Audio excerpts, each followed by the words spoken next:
kita kolaborasi juga dengan Disduk Capil, dengan Dinsos untuk memastikan bahwa ini menjadi betul-betul tepat sasaran sesuai dengan data penduduk yang ada di kita. Oleh karena itu kita tanda tangan MOU itu. Kata orang Sunda mah teu afdol lamun teu berobat di Tasik gitu kan gitu. Nah ini kan satu kesempatan peluang yang luar biasa gitu kan. Sekarang tipe C berdiri, tipe D berdiri. Otomatis satu saat ketika sudah established akan mendapatkan PAD. Ya. PAD-nya bagus, fiskal daerahnya bagus nggak? Bagus. Ketika fiskalnya daerahnya bagus, diapresiasi nggak? Bakal dapat tambahan yang lainnya. Itulah kontribusi Dinas Kesehatan terhadap PAD.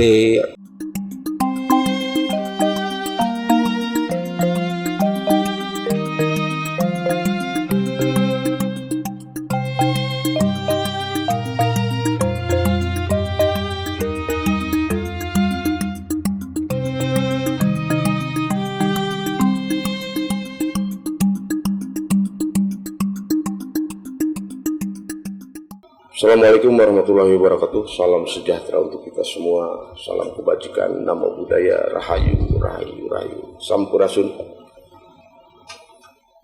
Kembali kita ketemu lagi dengan channel Pikirkan Rakyat. Kita harus berpikir merdeka. Rakyat sudah mulai bicara dan harus berbicara, dan kita pikirkan rakyat. Dalam kesempatan ini redaksi atau kita kedatangan tamu yang istimewa, salah satu pejabat dari Kota Tasikmalaya yang menaungi tentang kesehatan. Beliau adalah Dr.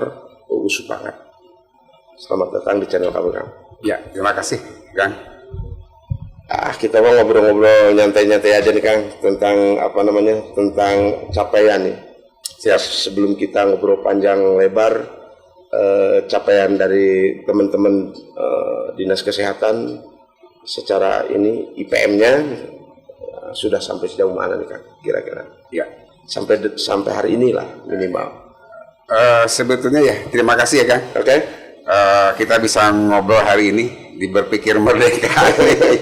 Mudah-mudahan merdeka segala-galanya gitu kan. Amin. Dan juga tidak lupa saya ucapkan Assalamualaikum warahmatullahi wabarakatuh. Waalaikumsalam. Sampurasun nih buat semuanya. Terima kasih kehormatan bagi saya untuk bisa hadir nih di podcast sama Kang Tatang nih, luar biasa nih. Sohib saya nih sejak lama nih baru bisa ketemu hari ini. Iya. Oke, masalah kesehatan secara kinerja gitu kan, kalau kita ukurannya tahun lalu, karena kalau tahun berjalan pendek nih, 100 hari aja belum sampai nih, 100 hari kerja pendek. Tapi ada beberapa program yang sudah kita jalankan dengan sampai hari ini. Per hari ini kita sudah jalan. Tapi syukur alhamdulillah kalau ukuran tahun lalu gitu kan, untuk IPM, syukur alhamdulillah Dinas Kesehatan memberikan kontribusi poin ya boleh kami klaim bahwa kita memberi kontribusi tertinggi di kesehatan. Kemudian juga syukur alhamdulillah dengan adanya perbaikan akses, perbaikan layanan untuk usia harapan hidup juga kita memberikan kontribusi yang cukup baik gitu kan. Kemudian juga untuk sakit-lakip kita juga ada di posisi BB. Alhamdulillah ini kan untuk ukuran kinerja tahun lalu bagi kami ini atas tentu bukan kerja kami sendiri kan, dukungan semua, timur lah, dan Pemkot kan termasuk masyarakat. Betul. Karena hari ini ukuran kinerja masyarakat itu kan, ukuran kinerja kesehatan itu tidak terlepas dari keterlibatan masyarakat. Gitu kan. Ya percuma kita bikin akses yang bagus, puskesmas bagus, rumah sakit, kalau masyarakat tidak pakai, tidak mau berkontribusi ketika kita adain survei indeks kepuasan masyarakat juga kan nggak punya nilai apa-apa gitu. Alhamdulillah artinya hari ini banyak yang mengakses ke fasilitas yang sudah disiapkan oleh Dinas Kesehatan Kota. Alhamdulillah lah. Nah, untuk tahun berjalan dari mulai periode Januari sampai dengan hari ini ada beberapa hal yang harus kita lakukan, juga termasuk yang lagi rame nih. ada PKG, gitu, pemeriksaan kesehatan gratis, kemudian ada pemberian makanan tambahan untuk penanggulangan stunting, gitu kan. Kemudian juga ada kegiatan-kegiatan lain, termasuk yang untuk mendukung 100 hari kerja Pak Wali kan lewat Gemas ya bidang kesehatan. Saya potong bentar, kita ngobrol ya. Kita potong situ. Tadi menarik bahwa ini Gemas dan sebagainya. Sampai sejauh mana nih program Pak Wali, walaupun sebetulnya 100 hari itu tidak ada undang-undangnya. Iya. Tidak ada undang-undang, tapi memang itu mah kebiasaan mungkin ya, kebiasaan teman-teman kita NGO di 100 hari itu harus minimal harus ada progres. Iya. Ini ada yang menarik sebetulnya yang tentang kesehatan yang muncul dari KDM kalau tidak salah. Iya. Nah, ketika misalkan salah satu rumah sakit itu kedatangan pasien yang memang tidak mampu, pasien miskin dan sebagainya, kan itu ditanggung oleh negara. Iya. Nah, pertanyaan besarnya yang muncul itu kan dari Bapak Aing nih. Iya. Dari Bapak Aing. Nah, realisasi realisasi di lapangannya itu yang bayar itu Pemkot kota atau provinsi nih? Ini juga menarik, ini betul. Ini memang ini cukup menarik. Ya, mudah-mudahan nih Bapak Aing nonton juga nih. Iya. Nanti kita linkkan lah ke sana. Ini cukup menarik. Syukur alhamdulillah. Kalau ini dibiayai oleh APBD 2, Kang, murni oleh APBD 2, Tasik mau dari mana gitu kan? Nah, itu makanya kan kita juga tahu bahwa konon katanya sering lah digembar-gemburkan bahwa di pemerintah Tasik itu bahwa APBD kita ini ya minim dan sebagainya. Nah, tiba-tiba muncul itu tuh kebijakan-kebijakan yang memang ya beliau ini kan tahu ya kebijakannya itu bukan sporadis sih, tapi ketika dia melihat langsung eksekusi. Nah, yang jadi persoalan kan eksekusinya itu harus sama siapa nih? Nah, alhamdulillah sama pemerintah kita atau sama provinsi. Kalau sama provinsi kan tidak jadi masalah. Tapi ketika masuk dibiayai oleh pemerintah kita itu kan jadi persoalan juga. Nah, ini yang pertanyaan menarik. Sekaligus juga mungkin saya sampaikan lah sebagai informasi ke masyarakat, Kak. Kalau memang berdiri satu kaki saja pemerintah kota Tasikmalaya tentu akan berat. Berapa miliar yang harus kita keluarkan untuk pembiayaan penjaminan kesehatan ini. Dan juga ini kan jadi pertanyaan kemarin di sela-sela Auden, di sela-sela dengan Dewan juga dipertanyakan hal ini. Tapi alhamdulillah ini berkat kerjasama antara pemerintah daerah, tingkat kabupaten kota, provinsi dan pusat. Pembiayaan itu kan tiga strata kepemerintahan ini, dan yang namanya pembiayaan kesehatan itu ada yang dari APBN, oke kan, ada yang dari provinsi, ada yang dari APBD 2, APBD 1, APBD 2. Nih syukur alhamdulillah.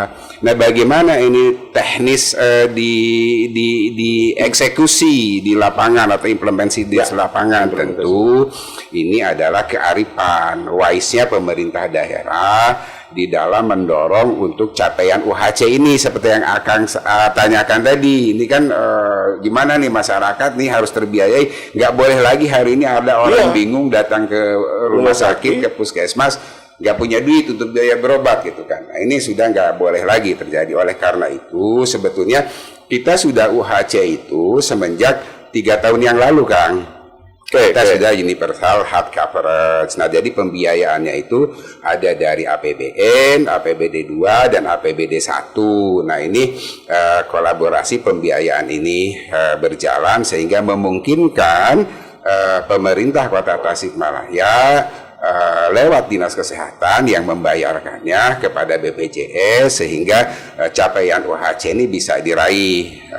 Kita kolaborasi juga dengan Disduk Capil, dengan Dinsos untuk memastikan bahwa ini menjadi betul-betul tepat sasaran sesuai dengan data penduduk yang ada di kita. Oleh karena itu kita tanda tangan MOU itu. Artinya peran BPJS juga di sini ini ya? Oh iya dong, iya BPJS kita setiap bulan mengadakan rekonsiliasi data sebagai upaya kita kan ini uang nih kan nggak sedikit nih yang diamanatkan ke kita ini kan untuk dibayarkan ke BPJS, dan juga kita untuk memastikan bahwa BPJS ini memang betul-betul membiayai seluruh masyarakat kota yang berobat di fasilitas kesehatan gitu kan. Saya agak menggeliting ketika berbicara BPJS. Ada kasus lah, bukan ada kasus, case kecil. Ketika saya misalkan, dan ini kejadian nyata nih, ada orang ke rumah dari petugas BPJS nawarin klaim BPJS ke kita. Nawarin klaim? Ya, nah ya, BPJS masuk BPJS dan sebagainya. Ya. Terus saya nanya, oke, misalkan saya masuk dan per bulan kita bayar BPJS.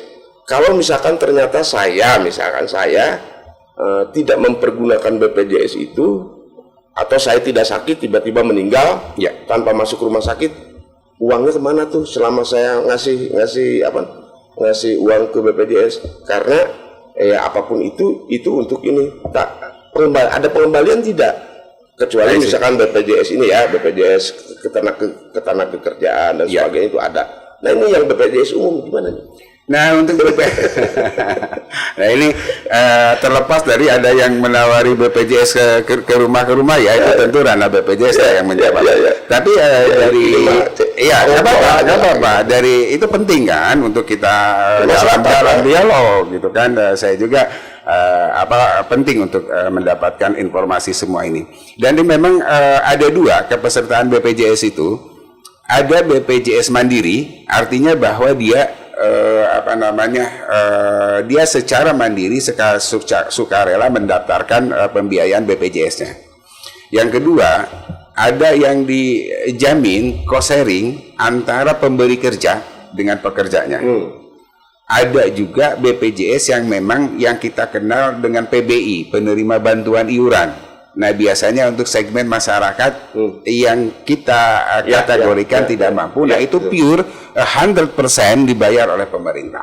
Nah, jadi ada yang mandiri. Kalau yang mandiri tentu dia harus mandiri. Nah, BPJS ini kan konsepnya gotong royong pembiayaan kesehatannya di luar daripada klausul penjaminan asuransi kematian, asuransi kecelakaan, itu kan beda lagi. Ada asuransi ketenaga kerjaan, ada asuransi jaminan dana pensiun, kan itu beda lagi. Kalau ini adalah sebagai pembiayaan kesehatan yang sering kita pakai, kita kenal dengan kartu BPJS, kartu KIS, itu dipergunakan hanya untuk itu. Kan pemerintah kayak PBI juga kan kita bayar.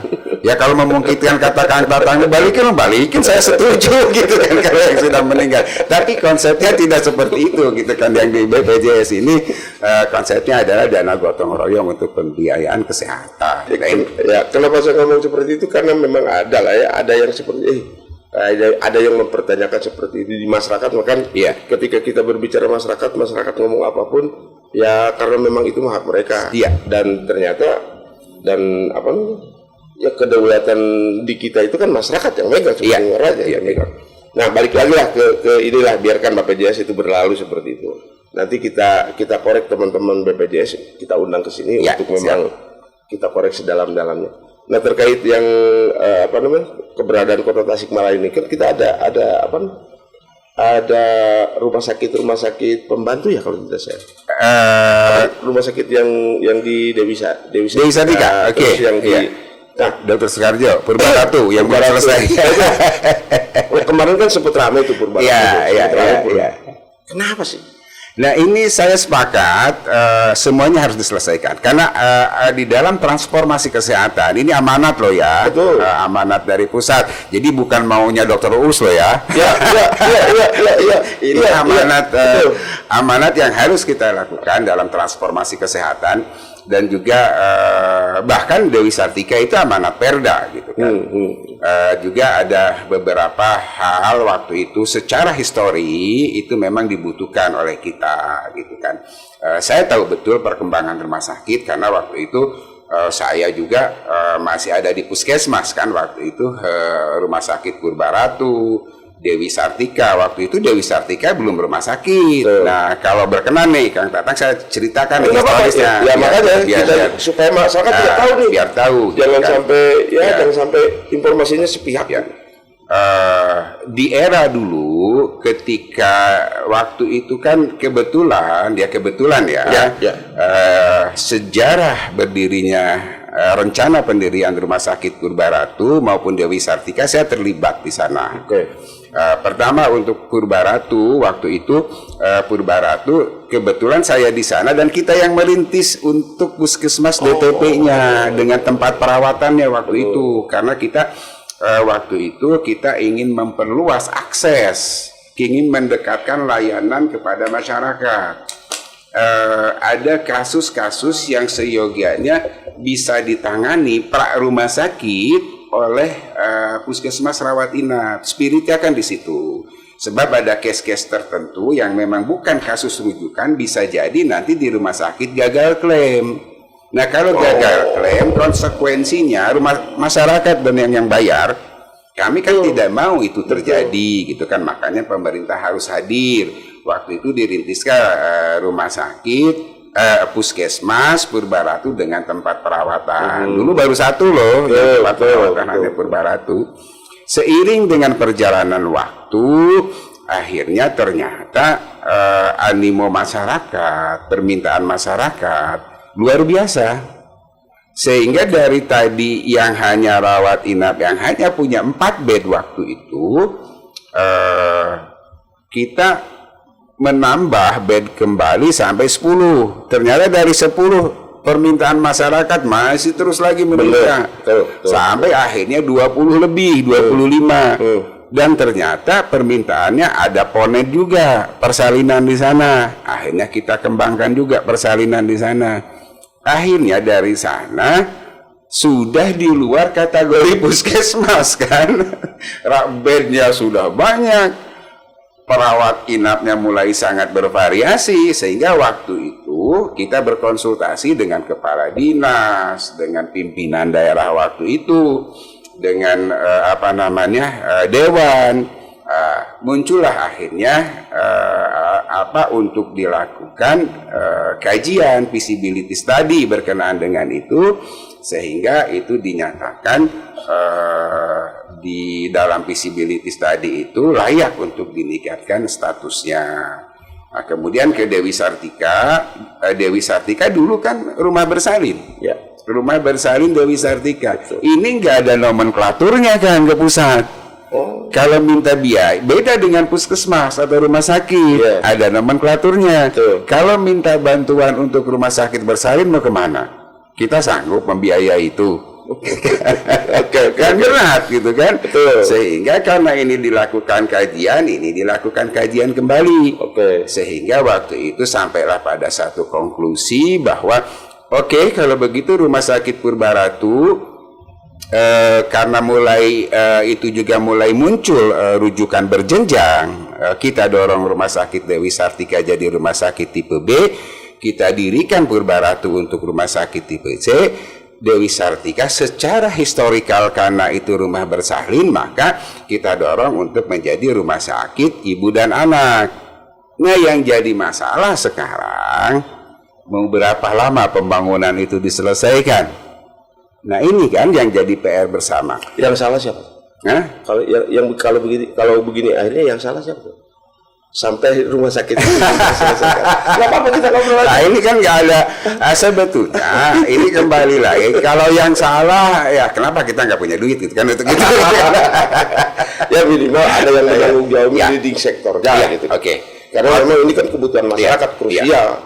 Apapun pembangunan yang ada di kita ini kan keberpihakan terhadap rakyat lah. Masyarakat itu kan diutamakan gitu. Secara saya sepakat bahwa ini harus sudah cepatnya diselesaikan.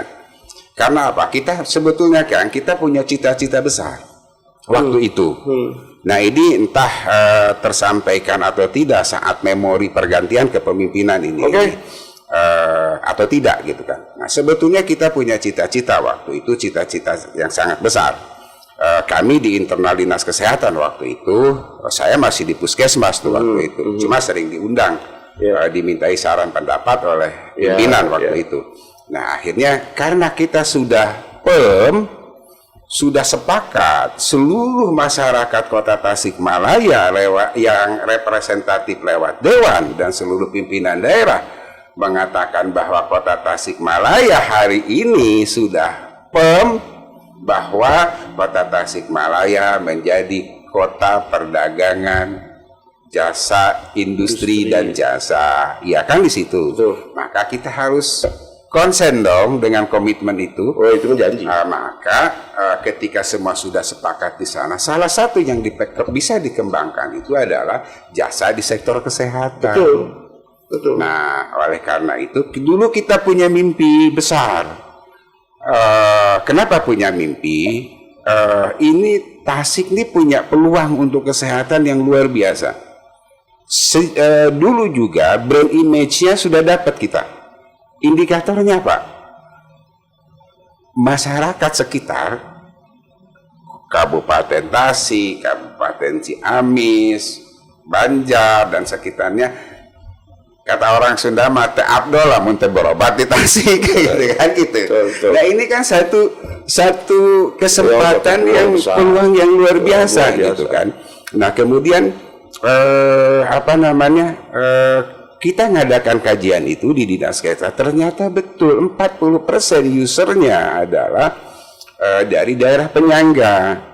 Nah, semangatlah kita dari situ. Kaitannya tadi dengan merubah dua lembaga Puskesmas Purbaratu untuk kita upgrade jadi rumah sakit, Dewi Sartika dari rumah bersalin untuk kita jadi ini, sehingga jadi rumah sakit ibu dan anak. Nah, berdasarkan kajian itulah sehingga punya kesempatan bahwa ini harus kita jadikan.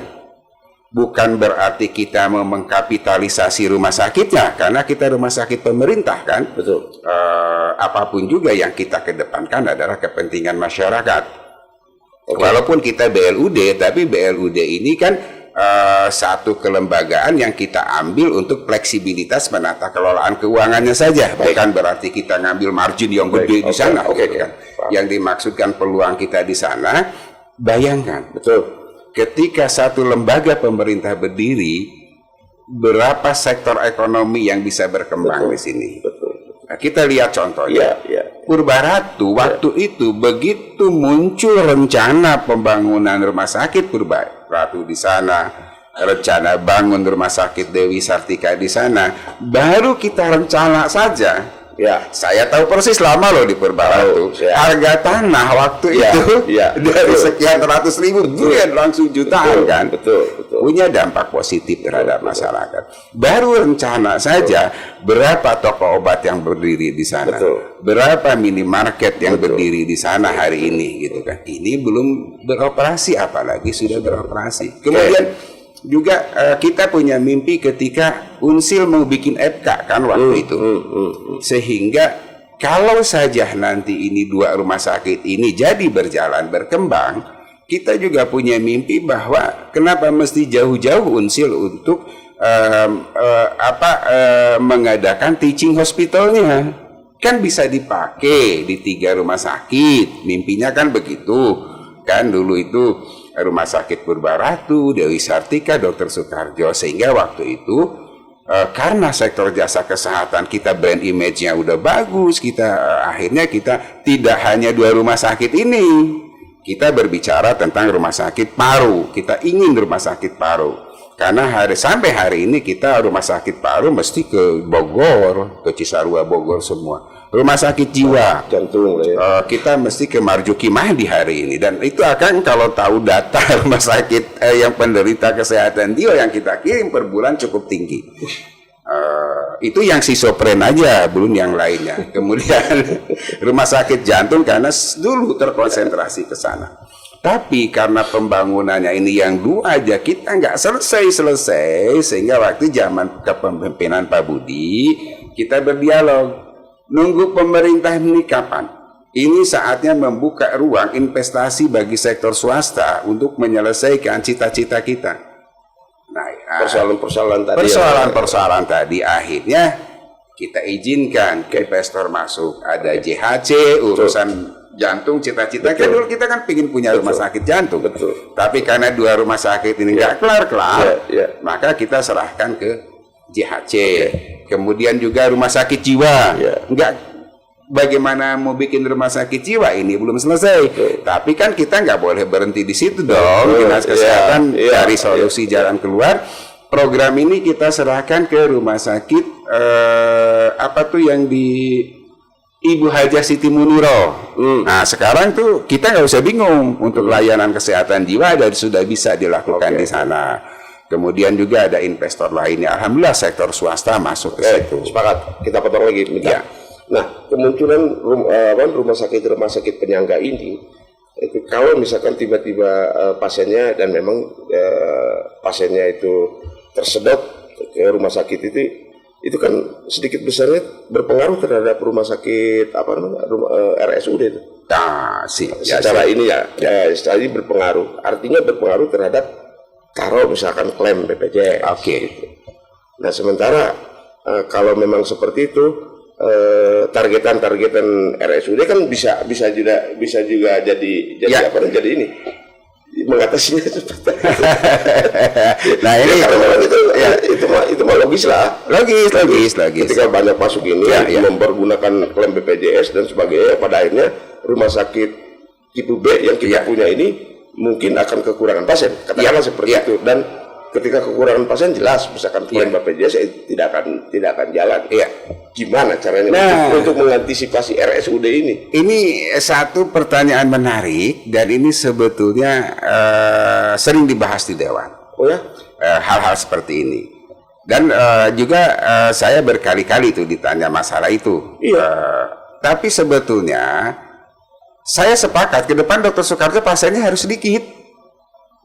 Kenapa gitu kan harus sedikit? Jadi begini, kalau rumah sakit tipe B, rumah sakit tipe B dengan adanya kebijakan rujukan berjenjang, seolah-olah kan orang berpikir bahwa ketika ada rumah sakit swasta yang kan hari ini rumah sakit swasta tipe C semua tuh, seolah-olah akan menggerus Dr. Soekarjo kan gitu. Saya sangat bisa paham itu gitu kan. Apakah pasien nanti akan berkurang ke Dr. Soekarjo? Pasti, apalagi dengan kita membuat rumah sakit juga sama tipe C dan tipe D gitu kan. Nah, hari ini ada satu kebijakan yang namanya kebijakan rumah sakit berdasarkan kompetensi. Nah, pelayanan itu kan terus bergulir mengalami perubahan-perubahan. Dulu itu menjadi pertimbangan kita ketika membuka investasi iklim investasi rumah sakit supaya bisa berjalan dengan baik dan tidak mengganggu rumah sakit tipe B. Oke, Mas apa dulu betul? Ya, kenapa saya ngomong seperti itu? Karena hubungannya itu dengan operasional. Kayak misalkan di rumah sakit itu kan pekerjaannya katakanlah di situ. Pekerjaan itu kan begitu banyak. Sementara rumah sakit kita itu kan BLUD. Katakanlah seperti itu. Ya yang namanya BLUD katakanlah dari pemerintah itu kita kan terbatas. Ya otomatis mempergunakan dana BPJS. Kalau dana BPJS ya otomatis karyawan-karyawan yang ada di sana itu terpenuhi lah. Katakanlah rumah sakit khawatir kolab gitu kan. Nah, ketika misalkan ini kan seperti itu jadi logika paling sederhana mungkin. Nah, ini asiknya di pikiran rakyat merdeka nih. Saya bisa menyampaikan informasi secara utuh. Jadi begini, Kang. Ada perbedaan antara rumah sakit tipe J sama tipe C. Tadi saya teruskan tadi ya, saya cerita itu. Bukan kita nggak pikirkan rumah sakit tipe C, tipe D. Akan berkurang nggak? Pasti berkurang. Income-nya berkurang atau tidak? Tidak mungkin. Sekalipun pasiennya sedikit. Kenapa saya Kenapa? Jadi bertanya kenapa? Nah ini yang saya sampaikan. Pasien berkurang. Misalkan hari ini biasanya rumah sakit Dr. Soekarjo ketika ada nggak ada rumah sakit tipe C, tipe D, tidak ada rumah sakit berjenjang, pasiennya kan 100 tuh. Berarti 100 tamplok semua tuh ke sana. Ketika ada katakanlah kompetitor gitu kan. Hari ini ketika ada rumah sakit tipe C dan itu notabene dikelola oleh swasta, ini kan jadi rumah sakit taruhlah 50%-nya berkurang. Betul. Saya nggak akan bilang 20-30% berkurang. saya katakan langsung drop ke 50%. Untuk melihat bahwa ini benar nggak pembiayaan kolab nggak gitu kan? Kita Turun kan? statistik lah ya. Iya, turun kan ke 50% karena 5% ini. Ingat kan, klaim BPJS untuk rumah sakit tipe B sama tipe C berbeda. Kalau untuk rumah sakit tipe C, misalkan untuk kasus DBD, klaimnya 5 juta. Tapi untuk tipe B bisa 7 juta, bisa 10 juta kan. Kenapa tuh? Karena beda kelas, karena di sana udah ada subspesialisnya, ada rawat bersama. Masalahnya sekarang, mau nggak Dr. Soekarjo menggunakan peluang itu untuk meningkatkan keunggulan kompetitifnya? Tadi saya bilang kan 50% down. Kalau seandainya down 50%, kalau tadi ada 100 kali 5 juta, berarti 500 juta. Kalau sekarang jadi 10 juta, walaupun pasiennya drop 50% ke angka 50, nilainya sama nggak? Sama kan, 500 juta. Harus pinter-pinter ya kan? Iya, Pinter konsep lah ya. Iya dong, atur nggak usah dikonsep, regulasinya sudah seperti itu. Cuma yang jadi masalah sekarang, bagaimana semua stakeholder yang ada di kita, ya masyarakat nih yang ngomong ya, bukan kepala dinas. Ini kan rakyat bicara. Seluruh stakeholder, bagaimana ini punya goodwill. Yuk, ini rumah sakit tipe B, termasuk dokternya yang harus punya goodwill, gitu kan, termasuk perawatnya, termasuk perawat, bidan, pemerintahannya, dewannya, masyarakatnya. Yuk kita bangun rumah sakit Dr. Soekarjo ini sebagaimana fungsinya betul-betul menjalankan rumah sakit tipe B. Kemudian juga bagaimana kita rumah sakit pemerintah yang rumah sakit tipe C, tipe D-nya ini berjalan. Kalau tipe C, tipe D-nya berjalan, tipe B-nya berjalan, bakal nambah nggak penghasilan asli daerah dari rumah sakit tipe B? Walaupun turun jadi 50%, tapi nilai klaimnya di INA CBGS itu beda, bisa 2 kali lipat. Sekarang tipe C berdiri, tipe D berdiri. Otomatis satu saat ketika sudah established akan mendapatkan PAD. Ya. PAD-nya bagus, fiskal daerahnya bagus nggak? Bagus kan? Ketika fiskalnya daerahnya bagus, diapresiasi nggak? Bakal dapat tambahan yang lainnya. Itulah kontribusi dinas kesehatan terhadap PAD. Kalau saya pikirannya kan, kalau memang tadi sudah dijabarkan ini saya paham. Pikiran saya mah rampingkan saja sih, dirampingkan saja karyawan-karyawan. Enggak lah, enggak. Itu sepakat saya. Ya menarik ini. Terus ada lagi nih, masuk ke wilayah hal-hal yang ini, yang lebih spesifik nih. Ya mungkin ini kejadian-kejadian di lapangan, Pak Dokter. Nah, terkait pelayanan, Pak Dokter. Oke, siap. Itu kan terkait pelayanan, kadang-kadang masyarakat itu ya orang yang sakit datang ke sana gitu. Ya, Germa stres gitu. Ya. Karena sakit tiba-tiba pelayanan tidak bagus. Ya. Itu kan katu cek sunama katu rukat tuh germa kadia hayang ya minimal pelayanan itu, dan termasuk kepada pelayanan yang seharusnya tidak terjadi, karena saya lihat di Bandung itu sudah mulai. Iya. Ketika misalkan sakit dan sebagainya tinggal telepon. Iya.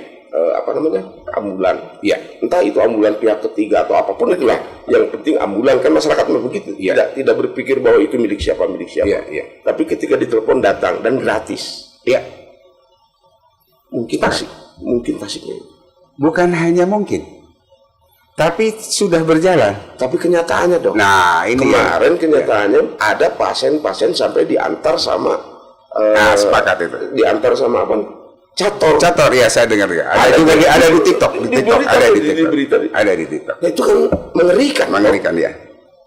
Gimana nih? Ini nih, Dok. Nah, ini sebetulnya katanya kalau yang naik cator juga itu kan seamama ya, pasiennya sampai diantar sampai. Saya juga prihatin itu, saya kaget. Saya langsung ngecek waktu itu. Ya. Nah, cerita dulu sebelum ke yang spesifik ini. Oke. Bahwa mungkin nggak di Tasik seperti itu. sangat mungkin dan kita sudah lakukan. Nah ini kadang juga yang saya jadi evaluasi buat kita bahwa ini kita harus kembali lagi mensosialisasikan ini. Iya dok. Nah kebetulan nih mudah-mudahan masyarakat juga banyak yang nonton hari ini. Untuk perbaikan layanan ambulan, Kang, kita nggak main-main. Kemarin kita berikan langsung kita 7 puskesmas dengan 7 unit kendaraan ambulan. Kita perbaharui. Dulu kan selalu bingung tuh antara mobil pusling, ambulan. Kemarin kita dropping ambulan. Ada beberapa ambulan. Intinya adalah untuk memperbaiki layanan terhadap masyarakat. Masyarakat apabila butuh layanan, masyarakat bisa menyampaikan, menelpon ke puskesmas terdekat. Bagaimana kalau puskesmas itu tidak ada rawat inap, tidak ada UGD dan lain sebagainya, berarti udah tutup kan kalau sore hari. Nah, maka ada yang namanya PSC 119 gitu kan. Nah, PSC 119 ini anytime 24 jam masyarakat bisa kontak kebutuhan. Respon time-nya bervariasi antara 5 tergantung jarak, antara 5 menit, 10 menit, 15 menit untuk cepat datang ke apabila ada yang TKP lah ya. Ke TKP lah katakan. Dan ketika di PSC itu kita sudah lengkap, ada dokternya, ada perawatnya, ada bidannya. Apabila itu ditangani di sana, kalau memang tidak butuh dirujuk, maka akan diobati di situ. Kalau dirujuk kita langsung bawa ke rumah sakit. Dan itu petugas PSC tidak boleh pulang di dalam SOP-nya seperti itu sebelum dipastikan pasien mendapatkan pelayanan dan kamarnya di sana. Habis itu baru tanda tangan serah terima pasien, baru unit 119 boleh keluar. Sebetulnya sudah ada unit-unit seperti itu. Apakah hanya ambulan? Tidak hanya ambulan. Kita ada unit layanan sepeda motor ambulan. Nah itu yang bisa menjangkau ke gang-gang dan lain sebagainya. Bahkan untuk ambulan kegawat daruratan kita sudah punya ambulan yang cukup besar. Nanti Kang Tatang boleh main ke PSC kita, itu yang dilengkapi dengan mobile ICU di sana, itu ada di sana semua. Nah kembali ke kasus kemarin, kita juga yang spesifik yang berkenaan dengan saya sudah cek itu, katanya seamama dibawa oleh kendaraan, bahkan kendaraan yang bukan peruntukannya, bahkan tidak layak lah kalau dipakai untuk rujukan ke sana. Saya langsung cross check. Nah, sebetulnya masyarakat kalau membutuhkan layanan itu tinggal kontak 119 gitu kan, apalagi untuk seamama. Dan perlu diketahui oleh masyarakat bahwa pasien yang menderita seamama ini sebetulnya rutin dikunjungi. Nah ini di sana nanti ada foto-fotonya nih Kang Tatang boleh cek. Rutin itu dikunjungi oleh puskesmas ke sana. Tidak hanya rutin dikunjungi, berarti pasien itu sudah terpantau. Ada satu lagi yang baru digulirkan kemarin berkenaan dengan khusus seamama, yang berkenaan dengan mobil screening seamama dan seaservik mobile. Itu boleh masyarakat menggunakan manggil baik perorangan maupun institusi yang mau diperiksa berkenaan dengan seamama atau seaservik ini, mereka akan datang full tim, bahkan mobilnya sudah dilengkapi dengan alat diagnostik di sana. Gratis gitu kan. Ya? Gratis dong, PSC 119 gratis, ini gratis. Menarik. Ya, dan kemudian untuk seaservik dan seamama, seamama itu kita tidak hanya di situ, kita dorong masyarakat untuk berpartisipasi, tidak hanya mengobati penyakitnya, tapi kan yang namanya cancer butuh dukungan moral kan. Alhamdulillah kita bersama dengan kelompok masyarakat membentuk Yayasan Pita Pink. Itu khusus buat mensupport kasus-kasus seamama. Komunitasnya ada di situ. Kita dorong yayasan itu untuk bergerak selalu berkomunikasi di antara internal itu.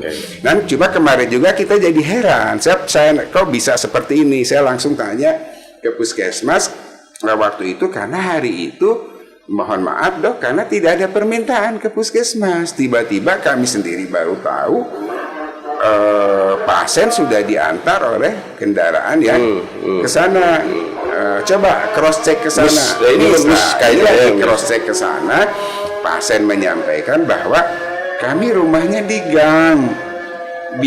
Kami tuh inginnya juga seperti biasa, manggil puskesmas gitu kan, dari gang di deliver ke mobil baru ke sana. Tapi waktu itu karena sesuatu hal takut hujan dan lain sebagainya, dibawalah pakai mobil itu sampai ke rumah sakit. Tapi kemarin kita sudah edukasi dan kemarin saya sudah kembalikan ke puskesmas Tawang. Kebetulan mobile pelayanan CA Mama juga ada di situ, CA Serpik ada di situ. Untuk intens mengunjungi ke pasien tersebut. Kemudian juga untuk 119 ini sayang, ini kan nggak murah. Betul. Pemerintah menyelenggarakan fasilitas ini. Betul. Dan semuanya gratis, semuanya untuk masyarakat. Okay. Nah ini tinggal mungkin ini evaluasi buat kita. Mungkin mudah-mudahan juga lewat podcast ini bisa menjadi didengar oleh masyarakat. Silahkan gunakan itu lewat 119 dan gratis. Gratis. Yang penting masyarakat mau itu gratis. 100%. Kalau ada yang bayar silakan sampaikan ke saya secara langsung. Siap. Terus nih terkait ya kita sedikit agak ininya. Ya. Pilkada kan sudah selesai. Pilkada sudah selesai, terus pemenang sudah ditentukan dan sebagainya. Tentu saja pemenang itu dengan visi misinya, dan visi misi itu mau tidak mau itu kan jadi RPS JMD kalau tidak salah. Artinya bahwa itu janji pemimpin itu. Nah kebetulan yang menang ini kan ada janji sebetulnya di wilayah di wilayah kesehatan. Disingkat GEMAS kalau tidak salah. Gerakan Masyarakat Sehat. Nah kita lihat gerakan masyarakat sehat itu belum kentara betul kalau menurut saya. Yang baru kentara betul itu hanya lari-lari saja kan gitu. Lari. Betul. Tidak salah. Itu sehat dan sehatnya. Tapi kan persoalan sehat itu bukan hanya sehat badan saja. Artinya sehat batinnya, sehat pikirannya dan sebagainya. Ini masyarakat kan tidak tahu menahu tentang itu. Yang penting ini kesehatan ada GEMAS di situ. Gimana itu? Menyikapi seperti itu. Gerakannya sudah sejauh mana gitu ya? Gerakannya sudah sejauh mana. Nah karena lihat konkretnya, yang punya konsep itu, ya katakanlah pemimpin pada saat ini. Ya kerjanya memang untuk gerakan masyarakat sehat itu lari-lari saja, maraton lari. Ya kalau misalkan persoalan yang berjibun seperti ini, ya dokter juga mungkin mengamati bagaimana perkembangan Tasik. Nah saya juga berpikir jangan-jangan ini karena tidak terselesaikan, jangan-jangan ini lari itu jadi simbol dari lari dari kenyataan itu. Kalau saya gitu loh. Ya wajar saya punya pikiran seperti itu. Makanya saya bertanya wilayah yang memang betul gimana tuh dok?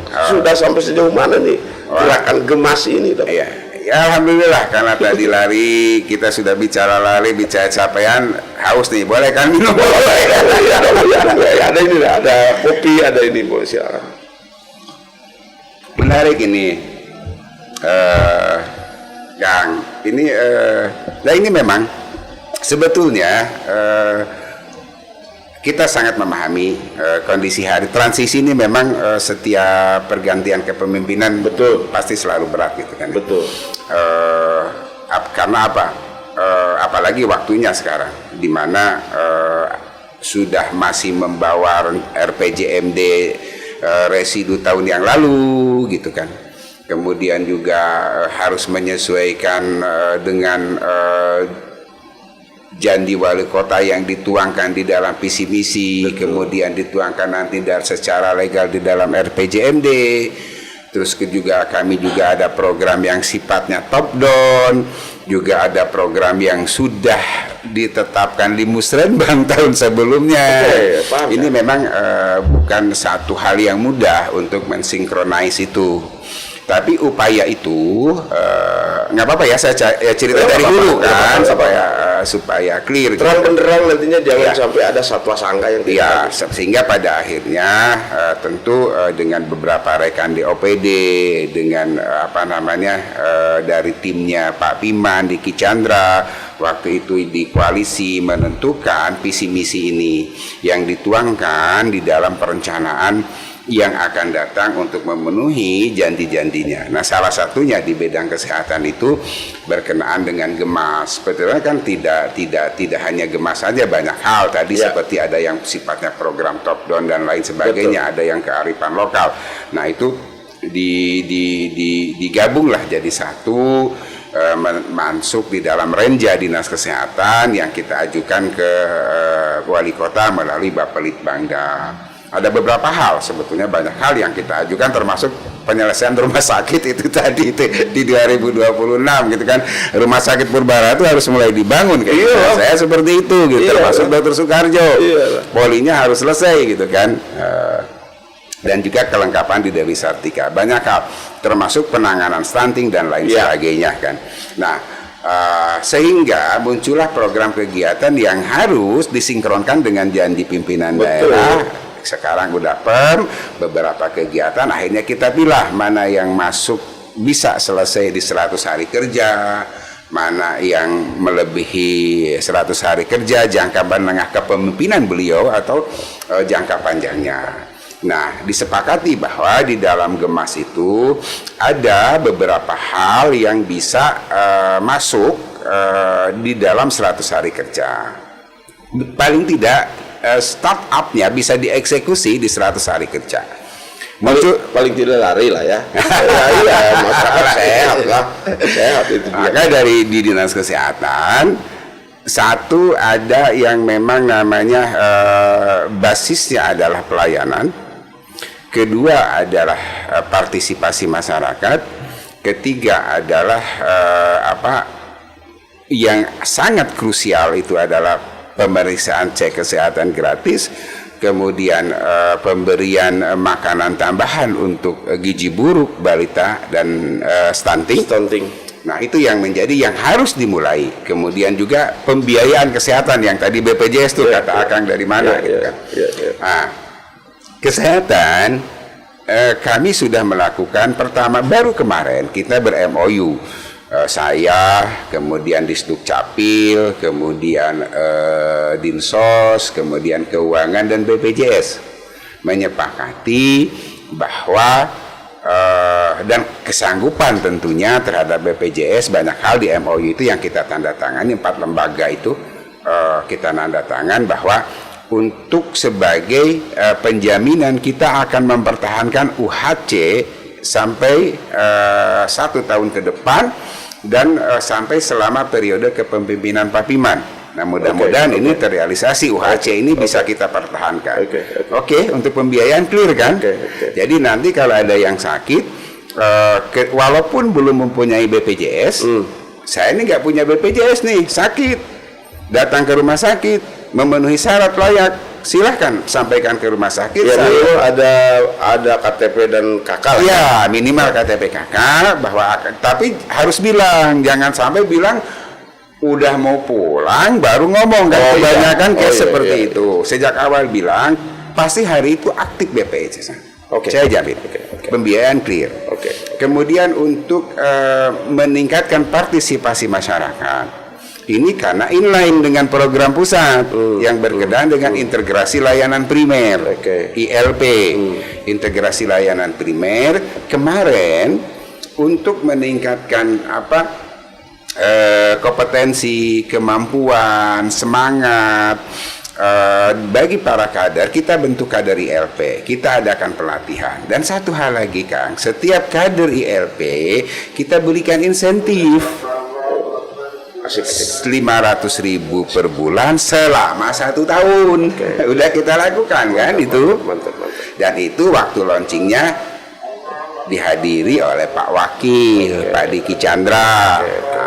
Clear kan, partisipasi masyarakat kita sudah eksekusi, kita sudah lakukan untuk 1 tahun ke depan. Mudah-mudahan tahun ke depan kadernya nambah lagi gitu kan, uangnya nambah lagi gitu kan. Nah, kemudian bagaimana untuk stunting?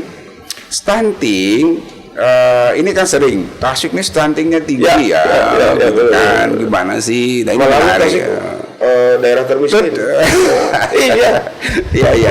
Saya sepakat itu karena kasus stunting ini 85 sampai 90% kasusnya itu masalah asupan. Iya kan, stunting itu berdampingan sekali dengan Iya. kemiskinan kan. Iya, stunting. Makanya ya wajar kalau menurut Iya. Tasik. Ketiga katanya. Iya. Stunting di awal kita berhasil menurunkan angka stunting. Tapi kami di Dinas Kesehatan waktu itu punya pemikiran lain. Kita harus memperkuat surveillance.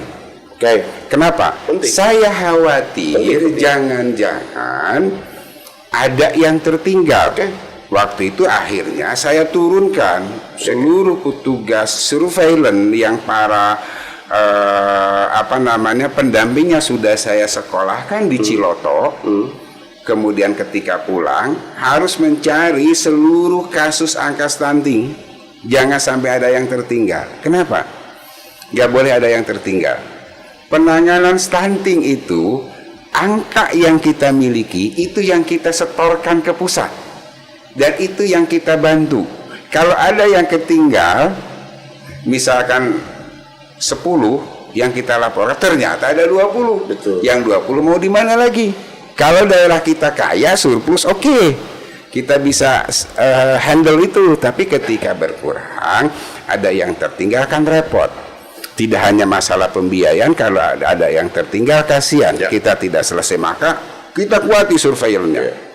Naik kan job jadi 20, jadi paling tinggi itu. Betul. Tapi syukur alhamdulillah dengan adanya surveillance kita datanya konkret, real, valid, tidak hanya menaikkan kasus. Per hari ini Kang, dari 27 kita ada di angka 14. Dan tepat sasaran. Berapa poin yang kita turunkan? Belum tentu. Saya berani klaim di sini nggak ada yang di atas 5 poin sanggup menurunkan. Kota Tasik sanggup. Oke, mantap. Ya. Karena berbicara stunting itu kan harga diri. Iya betul. Harga diri sebuah wilayah, Iya. termasuk ke sana itu harga diri ya pemimpin Iya. pemimpin Iya. Kota Tasik. Ya. Dan urusan dan harus selesai. stunting ini hasilnya kan dalam jangkauan panjang waktu. Oh ya. Bagaimana sekarang ketika harus menangkap stunting itu, apakah kita hanya berkutat di urusan data? Tidak. Ya. Per kemarin lanjutan program sebagai untuk dukungan 100 hari kerja Pak Piman, sudah kita launching pemberian susu bagi Bumil Cake, tujuannya supaya tidak lahir kembali bayi-bayi stunting yang baru. Kita beri itu sekarang Bumil Cake. Oke. Kemudian juga untuk gizi buruk, untuk wasting, stunting, kita juga kemarin kita baru, mungkin akan bisa melihat lah pemberitaan di sana, walaupun pemberitaan hari ini untuk Pemkot kan terlalu sedikit gitu kan. Nah akhirnya Karena ternyata menurut rumor memang dibatasi katanya ketika ada kegiatan-kegiatan atau giat-giat di Pemkot, khususnya giat-giat Pak Wali, udah deh jangan dipublikasikan dan sebagainya. Itu ada loh. wah saya nggak ngerti itu. Itu ada rumor-rumor seperti Nah itu. ini untuk PMT saya lagi-lagi Oke. saya lanjutkan nih.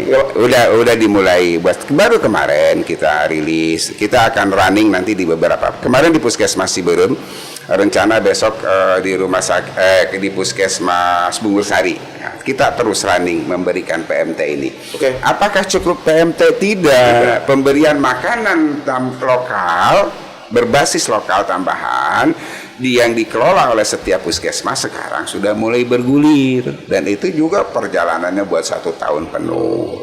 Pemberian makanan tambahan lokal ini kita 100% melibatkan kader. Oke, mantap. Ya kan kader tadi setiap gerakan itu harus ada keterlibatan masyarakat di dalam stunting. Di dalam Gemas ini kita di dalam penyiapan makanannya, distribusinya, edukasinya ke masyarakat, kita betul-betul melibatkan masyarakat. Pembiayaan dari mana? Lewat BOK, Apa itu Bapak? bantuan operasional kesehatan. Dinkes berarti. Dinkes lah gitu kan. Masa dari yang lain. Siapa tahu ada CSR misalkan. Kita memanfaatkan anggaran memang yang itu Yang kita punya lah ya. baik program lah gitu kan. Terus ini lagi. Nunggu CSR lama atau kapan dapatnya gitu kan. Terus ini lagi nih, apa namanya, di masyarakat itu berkembang. Ini kan karena memang ini channel rakyat. Di masyarakat itu kan banyak keluhan sebetulnya. Ketika masuk mau apa namanya, mau cek atau mau berobat, katakanlah seperti itu. Maka masyarakat itu sekarang berbondong-bondong masuk ke rumah sakit swasta. Oke.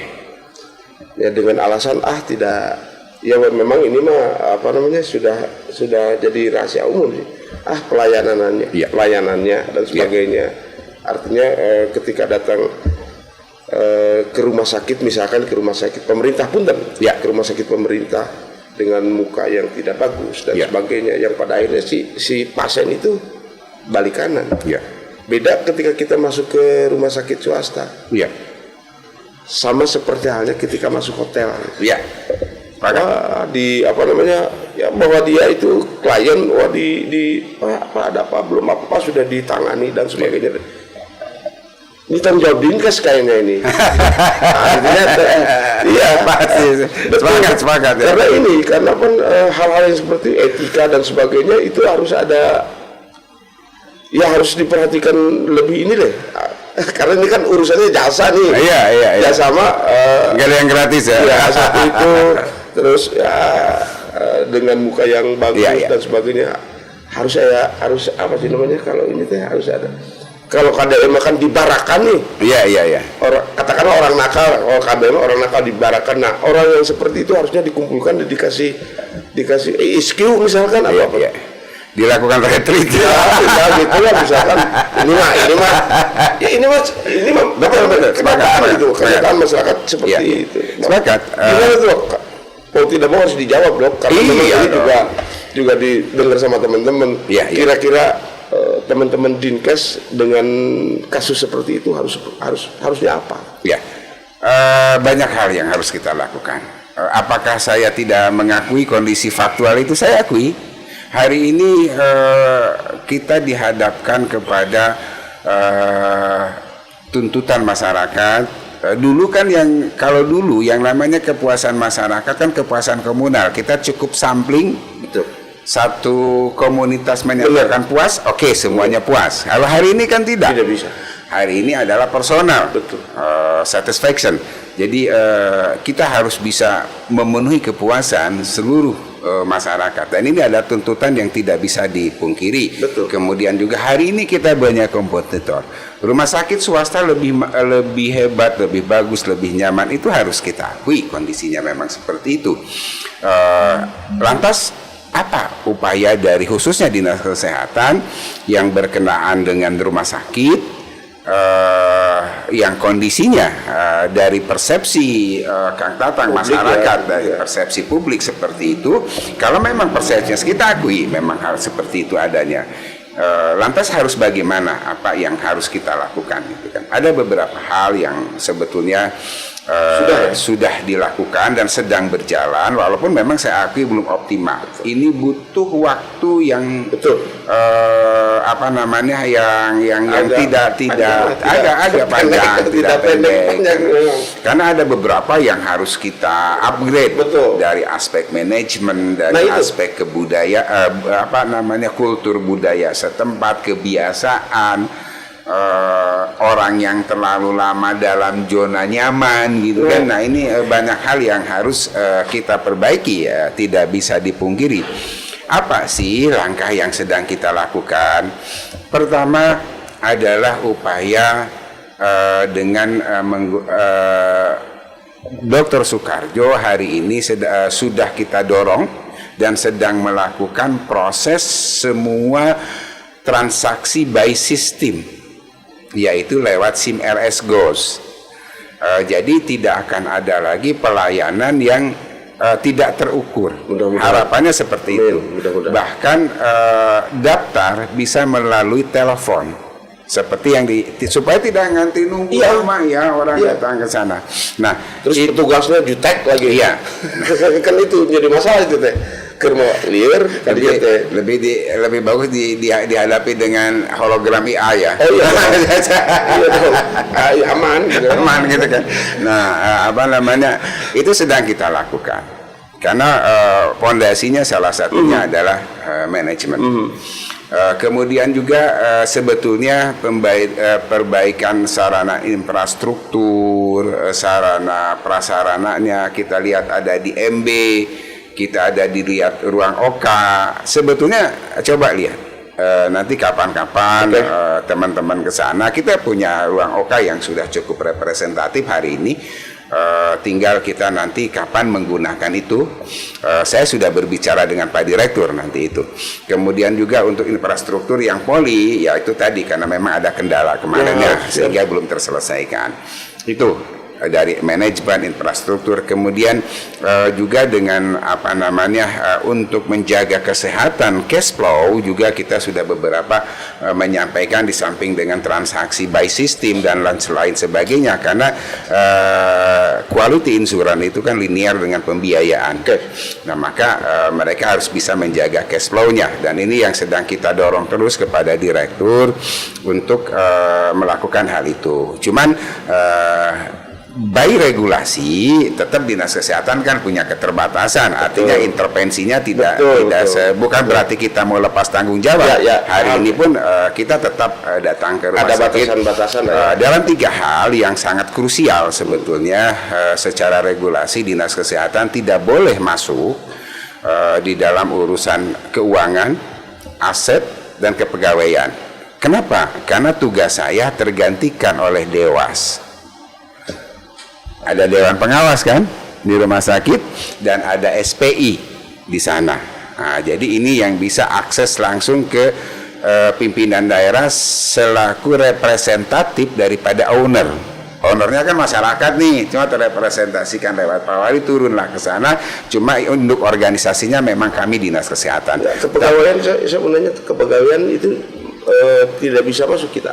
Tidak, itu hak ada di sana. Hak RSUD Dr. Soekarjo. Nanti kalau saya punya hak kekhususan, saya nitip-nitipin lo ke sana. Nah, itu masalahnya seperti itu, maksudnya begitu. Kenapa kalau misalkan sama dinas mah nggak mungkin lah, memang ada ini. Nah, bahayanya kan seperti itu. Karena kalau berbicara tentang Rumah Sakit Soekarjo, Dr. Soekarjo memang harus ada segmen lain. Iya, memang sepakat harus ada segmen lain tentang Rumah Sakit Soekarjo. Karena memang di dalamnya itu yang saya tahu itu sangat jelimet lah ya, sangat jelimet dan sebagainya, manajemennya seperti apa, ininya seperti apa. Yang kasihan itu yang memang terhimpit seperti hanya terpasung atau terpenjara, mau bereksplorasi di situ, mau terpenjara karena memang